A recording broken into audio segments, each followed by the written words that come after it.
I saw a car at the dollar store the other day and thought it'd be a good idea to maybe make into some terrain. And this little thing right there, yeah, that prevented it for a long time. It was a real shit to get off. What I don't show is like 10 minutes of me messing with this thing before I start cutting it. And then my little cutter, oh, that thing freaking slips off all the time. Really drives me nuts. But I eventually get it all off. Thank God. As you can see, I'm not bitter at all. And I removed the little wire bit that's still in there off camera because I got sick of it. This is me attempting to peel off the sticker and just literally giving up. I almost gave up on this whole thing. I don't know why. I was just super frustrated today. But then I started unscrewing stuff and kind of taking it apart and getting ready to, I don't know, fix it on up. So yeah, this car, most cars in the dollar store, they have a little electrical piece that makes noise when you press the top of it, but it never really does. They're usually mostly broken. I leave the ones that actually work in the store so some kid can maybe enjoy it, and I use the crappier ones. So I just cut the wires out and insert that little piece again. I'm going to glue it so it stays flat with the top of the roof and it doesn't protrude. And now I'm just gluing the crap out of it so it stays in there. And I'm going to set it on the table so it is flush with the roof.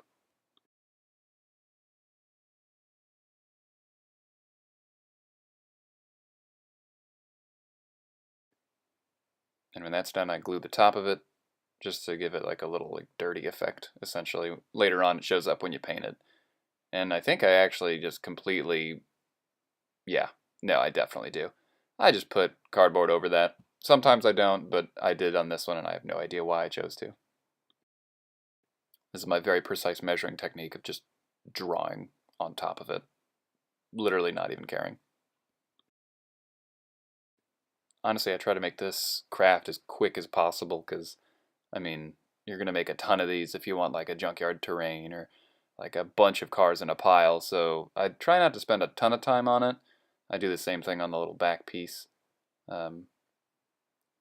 You could probably skip a couple of these parts if you're just going for like really buried cars or something like that. So then I start gluing the wheels in there.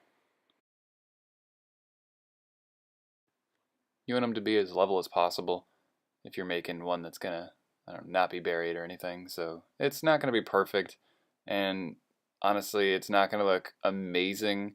But if you have 20 of these on the table, it doesn't really matter. It's gonna look pretty good, and you can either leave it like that, or I usually put a bottom on them sometimes because like my players tend to get into hijinks and cars flip over. So yeah, gonna put a bottom on there. Again, super specific technique. There's the tires. Like, I don't know how I do half the shit I do because I don't measure anything really. I have general measurements and then I just stick it on there and hope it freaking works. Watch how terribly this lines up. Not great. And then that little piece came off. Oh my god, I looked for this for like 30 minutes. It'll finally fall off eventually after I'm done messing and cutting around.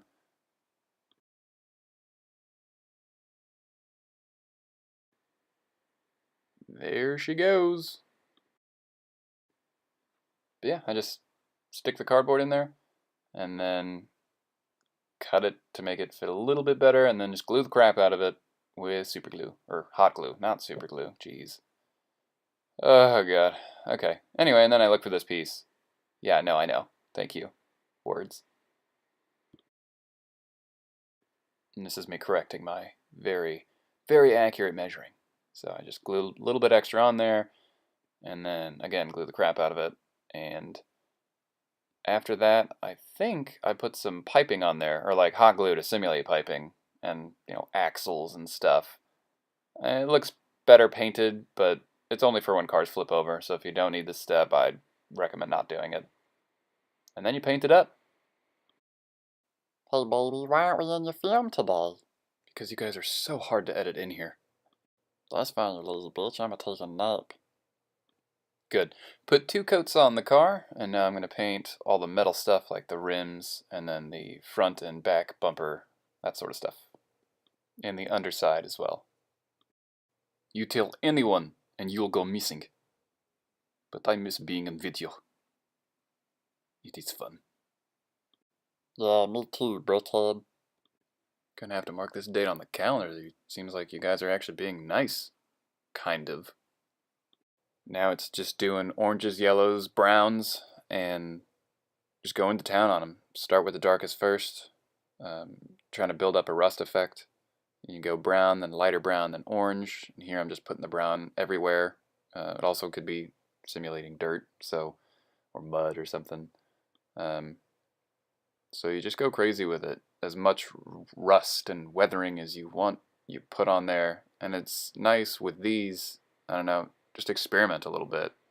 If there's a certain effect you've wanted to try, or a certain paint that you want to use, or I don't know, a technique you haven't done, you just do it on these because they're dollar store cars. Like, they're great for experimentation. And I have not done these exact paints, so I thought I'd try it out, and it turned out okay. Not the best weathering I've ever done, but I picked up some of these paints real cheap, so I thought, why not use them? And I don't know, just go crazy with it. See how it turns out. There's a ton of different tutorials online that show you how to weather and rust things really well, and this is probably the most beginner way to do any weathering or rust. Is just build up colors, and eventually you want to get kind of an orangey-ish brown sort of feel to it. So then you just keep mixing paints together, and eventually you get a nice effect. And you do want some variations, so maybe go heavier on the bottom, lighter on the top, but then, on a certain point on the roof or something, you do a big rust effect, and that way, there's a lot of variation to it, and just play with it. That's what I did. I dusted the top with some gray paint and then splattered it, and the splatter didn't come out like I wanted to, but it's just all about experimentation. And I'll show you the bottoms to see what it looks like when one of them's finished, one of them's not. I definitely like the finished one better. But just play around with it and have fun, and hopefully you can find this video of use. Now I'll show you what these look like on the table.